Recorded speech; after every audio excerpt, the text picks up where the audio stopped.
Hey guys, welcome back to the Bedtime Chronicles. It's your girl Jay, and I'm here again. Please ignore this. I literally just tried to open up my this little water bottle was spread out on me, Jesus. I said, Lord have mercy. I'm trying to record, but we're not gonna let nothing stop our sunshine, okay? So y'all, I just want to come back and let y'all know there's a couple of things to remember when you're trying to get out of your when you're on your debt-free journey and when you're on your savings journey. This is not a journey for the weak.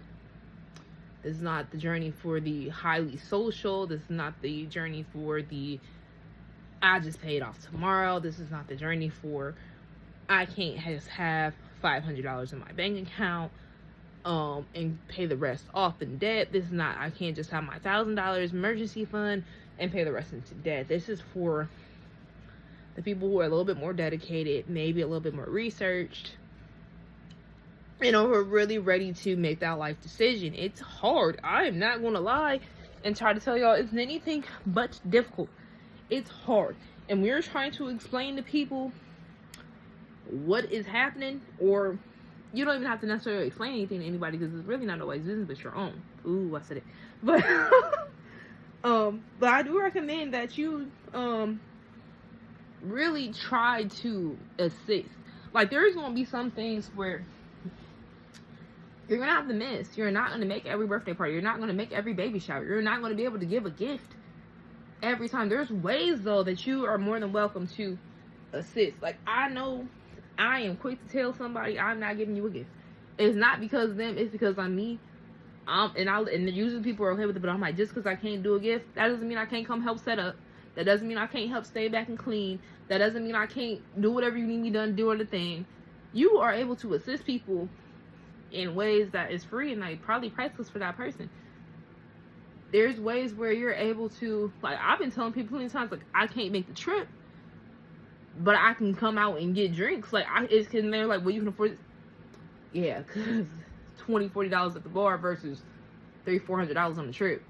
Two different prices. Two different zero places. And it's like, and it's not being rude or anything. It's just like, hey, you want what you want.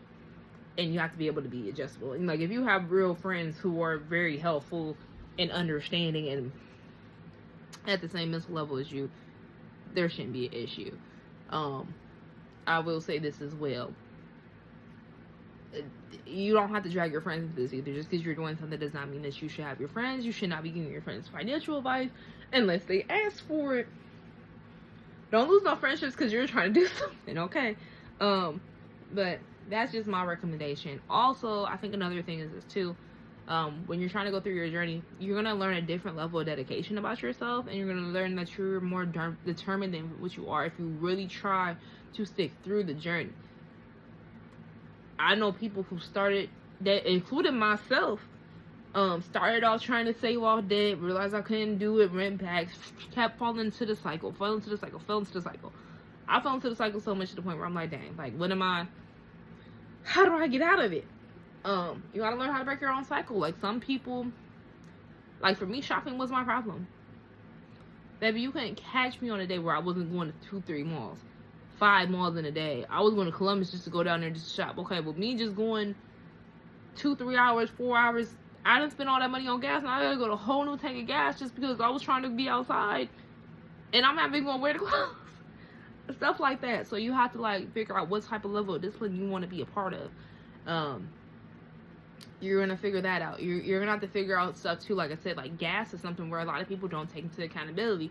There's been times where I could have went out, but I was just like, dang, by the time I spent the gas money, got there, and it doesn't mean that I have like my accounts on E. It's just like I gotta take account of that when I come back, it's gonna be on E. Well, that's not extra $40. Where when I went out, I was like, so now I'm spending $100 in a day when I could have only spent $40. You know, does that make sense? And this is for people who are like extreme. Like, for me, I was very extreme. I was very, very extreme when I was paying off the debt. Savings, I'm probably gonna be extreme probably until like March. I ain't gonna cap. But by March, I'll be where I need to be. Okay. Now, something else too is, like, you need to set up like a goal. Like, your thing should not be paying off debt for the next 50 years. Okay. You should be like 3 to 5 years, depending on what your debt is. I don't know what your debt is. You did not. No one came and told me nothing personal.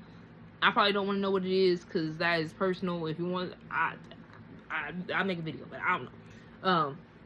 But my thing is this: you should set up a time limit of how long you want to pay it off. For me, when I was paying off that, I said 18 months.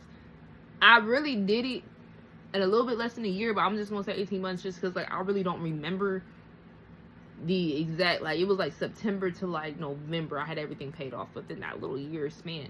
A little over a year it took me to be comfortable, okay?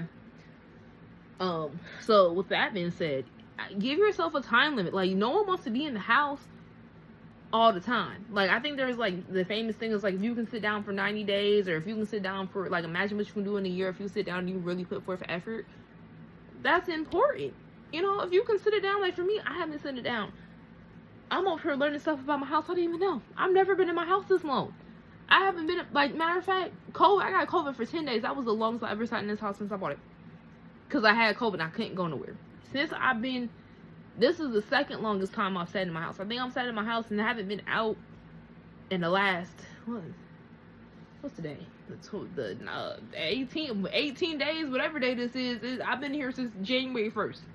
I've been sitting down at home. Like, you haven't seen me out and about really doing too much because, like, I haven't been outside. I've been to volunteer events. I've done this, you know, that. That's the extent of it. I'm not doing anything. And I went to one volunteer event. I went to campus stuff. That's it.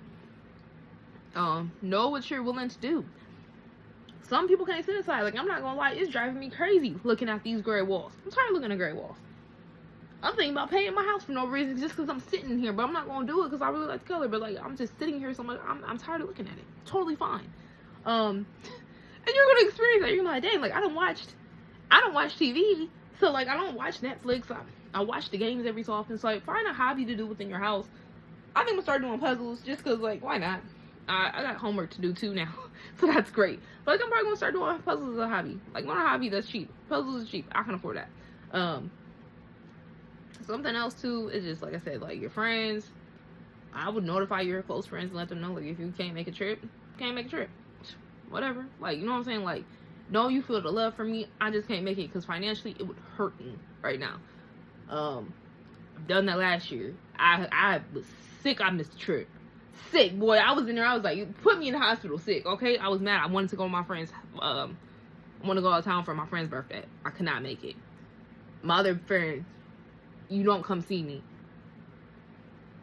I ain't got it. Like, when I had the money, I didn't have the time, and I'm like, I'm not trying to use my PTO on a trip. Like, I was like, I don't even have enough PTO in case something crazy happened. You know what I'm saying? Like, God forbid something really serious came up, and I'm like, I just ain't got the PTO. Whatever. They understood. She actually just asked me to do a trip, and I'm just like, I might be able to make it, but I'm like, it's so far away. I'm like, you know, you don't know. So I'm like, I'm really trying to sell. I'm like, that's where sitting down for a couple months comes into play. Sit down for a couple months, you have a year left.